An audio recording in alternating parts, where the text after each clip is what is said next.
Here's something else they don't tell you about spiritual awakening. No one tells you that it is time for the divine masculine to rise. It is time for men to take our places in the spiritual realm. And I don't mean take over, I mean to position ourselves in the spiritual realm alongside the divine feminine. And I'll be the first to say a lot of them are already ahead of us. And I don't say that in a competitive way to say that they already made it. No, because they definitely got their work to do. But for us, we have our work to do, which means that we have to start healing. It is time for us to release the attachment to the unforgiveness that we have held for so long.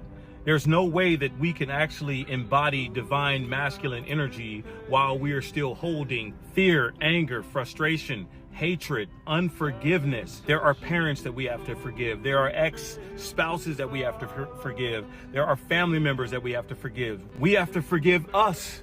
We have to forgive ourselves, because once we release ourselves from these spiritual anchors, that opens our emotionality and our spirituality up. Now, one of the advantages that women have over us is they have already been in the emotional realm. The emotional realm is a connection to the spiritual realm. And since our world and our society has told us to never be emotional, we have been shut out of the spiritual world. And what we've done is forced our way to the top through religion. But in the spiritual world, that's not how it works. You don't get to the top. There's no competition between masculine and feminine. We coexist equally, the yin and the yang. We both need each other. But we can't have that happen unless both parties are moving in a place of spiritual growth and healing. And that healing for us means we have to work through our traumas. For me, as a man, that meant I went to therapy. I went to coaching. I went to counseling. I went to all of these different places. I am a huge proponent of going to counseling or therapy. And for those people that I already hear them right now, oh, it's not going to work. Okay, well, try it. Try it with the intention that you want to get something out of it, and then come talk to me after that. I guarantee you, you're going to get something if you want to.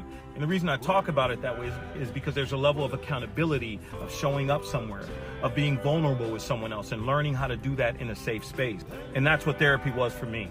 And by no stretch of the word am I saying that I'm better than any man that hasn't done that. I'm simply saying that there is a path that we can follow if we want to go along that healing journey. But we cannot do that as long as we're still holding on to these 3D principles of power and control, of men being dominant and us having to be rulers of everything. It's time to let that go and actually go inward, go into our heart space where we were meant to be.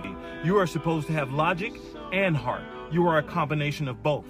And so I'm not calling men out when I say this. I'm calling us in. I'm calling us in back to our heart space. It's time to recognize that we are not in competition with the divine feminine. The competition is within ourselves. To move from that untapped place in us, that grounded space of love that we have, but we have not learned to use yet. It's time to start activating that. And so for all you ladies listening to this, I know you're all out there clapping for this, but you got to understand what that means for you.